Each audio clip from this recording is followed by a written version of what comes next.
Here's a story time about how I actually got scammed 201,000 Rand. Alright, so on the 10th of July, I got scammed 201,000 Rand. So, how I was scammed is that I was at work. I received an email through my work email from a lady. Um, Obviously, now it's a scammer, but the scammer was posing as a lady called Amanda Ngesi. So, and supposedly the lady works at the Department of Labor and Employment. Yes. So I get this email. It's a bid for a tender. They're essentially inviting people to bid for this tender. So I get the email. I read through the email. It's straightforward: supply and deliver. I mean, CCTV equipment. How much? I think it was 50 or 100, something along those lines. Supply and deliver CCTV um, equipment, and the delivery address is obviously the actual address of the Francis Bart in Pretoria, where the actual Department of Labor and Employment is actually based at. So I was at work, and I think normally I would never even have entertained this email, but for some reason I thought that this email was coming because obviously I work for a company, and as our company, the company that I was working at the time, is a supplier to another company, which is it's actually a mining company. So time and again, our company would get emails to say, supplier, you need to update your details in the database, or the supplier database has been moved to so and so, things like that. So when I got that email, for some odd reason, I don't know why, but I thought that that email came from the mining house that we are contracted under. So immediately when I saw that email and read through it, I was like, there's no way I'm missing out on this email. And red flag number one, it's urgent. So the email came in today. The bid is closing the same day, right? So I get home because obviously I've got a company. I registered a new company in April of this year. It's mainly for poultry farming, but I just thought, you know what, it doesn't matter. As long as I've got a valid company that I've registered, I'll just use it to submit this RFQ. Okay. So the first thing, actually, before I got home, while I was still at work, I actually took the description of the CCTV equipment. So they've described it in such a unique way that when you take that description of the actual equipment or the model of the equipment that they want, when you punch it onto Google, only one company will match that description, right? So any reasonable person, obviously, you want to give the supplier what they want, so you click on that company and then you request for quotation. So that's exactly what I did. Clicked on the company website and then I requested for a quotation. I tell you, within 15 minutes I got a response with a quotation, right? So it was something along the lines of 200,000 rands, 201,000 rands. So all right, so I get home, I compile the quotation. Now this is the quotation for my company. So I compile the quotation, put together all the documentations. Now, mind you, now they've requested for my ID, they've requested for company registration documentation, and the documentation or the tender bid document looks so legit, right? It's got the company, the Department of Labor and Employment letterhead. It just looks legit. So yeah. So I do all of that, submit, and I'm like, oh, okay. The next day, I'm at work around 10 o'clock. I get a call from Amanda Ngesi. And she's like, hi, Naomi. Is this Naomi that I'm talking to? I'm like, yeah. It's like, hi, it's Amanda Ngesi. I'm like, oh, okay. And she's like, well, we got your bid, your application, and we'd like to let you know that you've got the tender. Wow. This is like my first tender. So I'm like, wow. Okay. And she's like, this is Wednesday. And she's like, can you deliver on Friday? I'm like, Friday's a bit short notice, but I'm not sure, right? So at the back of my head, I'm like, obviously I don't have that cash with me, so I'll probably need to go to a bank and get the loan. But I can't for sure say I'll participate because I don't know if I'll be approved. So yeah. So I tell her, what's the latest that I can come back to you? She's like, 2 o'clock this afternoon. Okay, 2 o'clock. Um, all right. There I am after the call around 11 o'clock. I just create this reason to obviously knock off early at work, just so I can quickly go to the bank and request for a loan. So I drive out, go to the bank, and then I go to APSA. I go to APSA, apply for the loan. Luckily, I get it. And so the consultant asked me, so how are you going to, obviously I had already explained everything to the consultant. He's like, oh, okay, nice. You must hook me up. I'm like, yeah, I'll hook you up. Not knowing that it's a scam. And funny enough, he asked me, is this not a scam? I'm like, no ways. This came from a legit email address, and it comes from the supplier that our company's contracted through. And he's like, oh, okay, no, you must hook me up because I also have a company. I've been trying these things, but for whatever reason I'm not lucky. I'm like, no, I'll hook you up. Okay, so I get the loan, and then the guy asked me, the consultant, he's like, so how are you going to make the payment? I'm like, no, I'll just transfer the money through my Capitec to my Capitec account. Okay, I think I'm running out of time. Let me try to be quick. I'll transfer the money to my Capitec account. And then he's like, no, but Capitec, anything above 100K or 200K, something like that, it won't reflect immediately. So this might delay you, especially if you're saying that the supplier, the department wants you to come back to them at a certain time today. And I'm like, you're right, actually. And I'm like, but I've never used apps, and now I need to learn how to make payments on the app and all of that. And he's like, no, it's fine. I'll help you.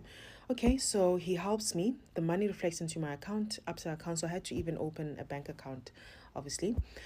So it reflects, and then he helps me to navigate through the app. For whatever reason, I was not able to make the payment. It just did not allow.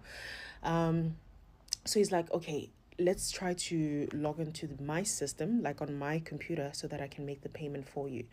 Then he tries and tries, same issue. It doesn't go through. Then he consults with a lady over the phone. He's like, I'm trying to make this immediate payment, but it doesn't allow. And then the lady tells him that no, all payments after 3 o'clock, immediate payments are not allowed after 3 o'clock. And then we were like, wow. So I called the supplier. Remember, I'm dealing with the Department of Labor and Employment, and then I'm also dealing with the supplier that I'm supposedly using to put together a quotation to deliver. So I called the supplier. I'm like, you know what? I'm running into a problem, and it doesn't look like I'll be able to make an immediate payment. Mind you, they were pushing for an immediate payment. They were like, okay, please make sure you make an immediate payment. I'm like, okay. So I tell the lady, I'm not going to be able to make an immediate payment. She's like, okay, just let me check with my manager. I'll come back to you. I'm like, okay. And then she comes back to me like in 5 minutes. It's like, okay, Naomi, it's fine, but please make sure that you share proof of payment. I'm like, okay, great. So I tell the guy, you know what, it's fine. I'll make a normal payment, which will take 24 to 48 hours to reflect. I'll just share the proof of payment, right? And then the consultant says, okay, it's fine. Just let me know when everything is good. And so I'm like, cool. This is around, let's say, past 3 to 4. I drive back to my house. I hurried back to my house, and then I got to the couch. First thing I did was to open the banking app and made the payment. After making the payment, I felt so relieved that, and then I call the lady. I tell the lady, okay, I've made the payment. Are you sure you're going to be able to deliver on Friday? And she's like, yes, we're going to be able to deliver on Friday. And she's like, thanks, Naomi. I'm like, cool. There I am. Okay, so I'm back again with part 2. So after making the payment, I call the lady immediately. The lady, the supposed person who will be supplying or be my supplier. And I ask her, I've just made the payment. I've also sent you proof of payment. Will you be able to deliver on Friday? She said, yes, definitely. Thank you, Naomi. Okay. After that, I'm so relieved. I can't believe it. I tell my entire family, tell my partner, my kid. I call her, Mom, I just participated in a tender bid and I got it. And, everyone else is happy for me. So, okay. And then I take out my laptop. I try to do some work. But I just can't stop thinking about this the prospects, of the potential profits I'm actually going to make and what I'm going to do with the money, blah, blah, blah.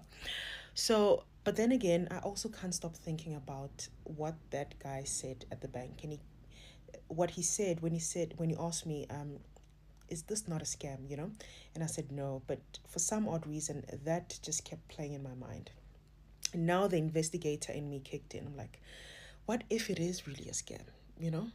I know it's too late, but yeah, I'm like, what if it really is a scam? So there I am. I go back to the lady's email, and it's something in my mind that if the lady works at the Department of Labor and Employment, you know, she should be using their legitimate email address. So there I go to Google. I Google the domain for the Department of Labor and Employment, and I'm not really finding an email address, but the actual website domain should be the actual domain of the users that are employed in that department. Yeah. So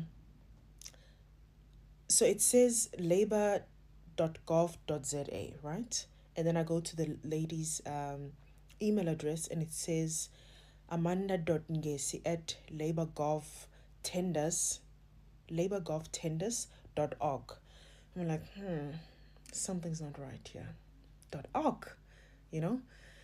So I decide to just take the lady's email address, punch it directly onto Google, and immediately after doing that, all the scam alerts just appeared just like that. And immediately when I saw that, I don't know how to describe this feeling. It just felt like a hole just got created. And then my heart just fell into that hole. Like, I can't explain it. So I was sitting on a couch alone, and then I just quietly, my son was sitting next to me, and I think my brother as well. I just quietly stood up, went into my bedroom, and I just told my partner that we literally just got scammed. And he's like, you gotta be kidding. Like, no ways. So the first thing I do is to call the consultant. Luckily, I had his numbers because he's. I think I sent him my payslip through my WhatsApp, etc. while requesting for the loan. So I call the guy. I'm like, dude, I just got scammed. You were right. It is a scam. And he's like, wait, don't panic. Call this number. Absa fraud. Blah blah blah. Okay, I call the number. And then the guy that I found, he's like, okay, he asks for the background story. I tell him everything. And he's like, okay, I'll need to call Nedbank because the account number that the supplier uses is a Nedbank account. So I made the payment from Absa to Nedbank. So he said, I need to call Nedbank so that they block the funds or they secure the funds. I'm like, okay, that sounds better. So I wait there, and then he said he'll come back to me in 20 minutes. So 20 minutes passes on, an hour goes by. I'm like, no, man, but that guy's not coming back to me, And mind you, I found this out maybe like 4 hours after making the payment. So it hasn't reflected by now. But unfortunately, there's no way to reverse it like anywhere else. So I wait, and then I call Absa again. Another consultant picks up, and I explain to the lady. It was a white lady, and she says, do you have a reference number? I'm like, no, I don't have a reference number. The guy didn't give me a reference number. And she's like, okay, I'll just put a note that whoever was helping Naomi must quickly just go back to her and give an update. All right, I wait, and I'm like, another 15 minutes, and nobody comes back to him. Like, no ways. If that guy needs to call Nedbank, surely I can also call Nedbank. So there I am. I call Nedbank, report the fraud. Luckily, I found this really sweet, helpful guy who literally, listened, and, I believe he's the guy that actually froze that account. So he asked me all the questions, gave him the backstory, and he's like, okay. He gave me a reference number, and then he said, okay, we're going to secure the funds, and then an investigator is going to be assigned to this case, blah, blah, blah. Okay. Sure. There I am. So a part of the case requirements is for a case number to be created, to be generated. So I go to the police station with my partner around 11 o'clock at night. And then, unfortunately, we were not able to generate the case because they need like evidence, and it needs to be printed and all of that. So we didn't have access to a printer at that time of the night. So I decided to say, okay, because they said that they don't want it immediately, but it needs to be submitted in like 24 to 48 hours. It's fine. I'll do it tomorrow. And worst part is that I had to prepare for a presentation because I was presenting for a customer. We had like this quarterly meeting thingy, so I didn't sleep that night. I couldn't prepare as much as I would have wanted to, and but luckily the presentation went well. And immediately after that, went with my partner again and we went to the police station and we opened a case, and I found the sweet lady who helped me, and after that, I went to the printer to print those documents. And while I was at the printer, guess who calls? Amanda. So instead of actually like, avoiding the calls and making it obvious that I actually have realized that they are a scammer, I actually decided to just, play along, because in as much as the guy told me that they will secure the funds, I wasn't sure that that's what they were actually going to do, or if they had done it. So I wanted to find a way to confirm for myself if this has really been done. So I play along. The lady calls me. She's like, "Hi, Naomi. Thank you very much. We've received the CCTV system, and we'd like to order 50 more units." I'm like, 50 more units? I'm not sure. Can I come back to you later? She's like, okay. Then I finish with my case thing at the police station. Then I drive back home. When I drive back home, she calls me again. And then like I pick up again. She's like, yes, Naomi, I'm going to knock off now. If you do need to talk to me, please just call me directly on my phone on this number, or you can, oh, sorry. Then she says, please just send me an email on my email address, because I'm not going to have access to my landline. I'm like, okay, that's fine. And I ask her, but can't you pay me first before, I make another order? She's like, no, we can't pay you first, because we're going to pay you after everything else has been ordered and delivered. And I'm like, okay, that's fine. And she's like, no, just speak to your supplier, talk to your supplier and find out if they can deliver. I'm like, okay. And I'm like, wow, she's even pushing me to talk to the supplier, so I'm acting I'm just playing along. So I get home, I send an email to the supplier. I'm like, can you be able to deliver so-and-so units of CCTV system on this date? And then they respond, they give me another quote. So what I wanted to verify is, will they assign me the very same account number that I used to pay for the initial set of CCTV system. So when I checked them, it's a different account number. And the lady, when I was talking to her on the phone, she was adamant to say, please don't make payment on the other account number. Make payment on this account number, because we don't have stock at the moment, but we've sourced another stock from another supplier. So you need to make payment on this new account. And I'm like, oh, okay, thank you. So in my head, that was confirmation enough for me to say it means the funds came through, but they were not able to access the funds because the funds were secured or they were frozen. So because they scam a lot of people, they were not sure who actually reported them. So not knowing that it was me, and obviously I played along. So yeah, that's essentially how I got scammed. Luckily, after 3.5 months of an investigation, the funds were paid back to my Absa bank account, and immediately I settled my loan, obviously. So yeah, guys, be on the lookout. Cyber criminals are always a step ahead.